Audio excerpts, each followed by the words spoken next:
आता एक breaking news पाहूया. जर भ्रष्टाचारी असतो तर भाजपात गेलो असतो असं शशिकांत शिंदे यांनी म्हटलंय. तर भाजपात जाऊन निर्म्यासारखा साफ झालो असतो असंही या दरम्यान शशिकांत शिंदेंनी म्हटलंय. मी रेडीचा डाव कधी खेळत नाही. हातातून निवडणूक जाते लक्षात येतात भ्रष्टाचाराचा आरोप केला जातोय. महाविकास आघाडीच्या सभेत शशिकांत शिंदेंचं हे विधान या ठिकाणी पाहायला मिळतं. एकाने सांगावं की शशिकांत शिंदेने भ्रष्टाचार केला. त्या दिवशी सांगितलं रडीचा डाव ठोळावा, जनतेच्या दरबारात जाऊया. जर मी काय केलं असतं तर जनता मला मत देणार नाही. आणि माझा आरोप तर 4,000 कोटी. आणि मी लगेच बीजेपी मध्ये गेलो असतो ना.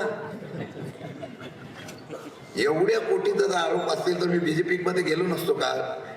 निर्मासारखा स्वच्छ झालो असतो. बरेच चिट्टे करून आम्ही कधी काढत नाही. आम्ही कधी रडीचा डाव खेळतच नाही. आम्ही सरळ सरळ गाव खेळतो, तो सरळ खेळतो आणि तो फक्त आमच्या नेत्यांच्या आशीर्वादावर आणि जनतेच्या आशीर्वाद खेळत असतो. लोकशाही मराठी ऐका, पहा, जागरूक रहा.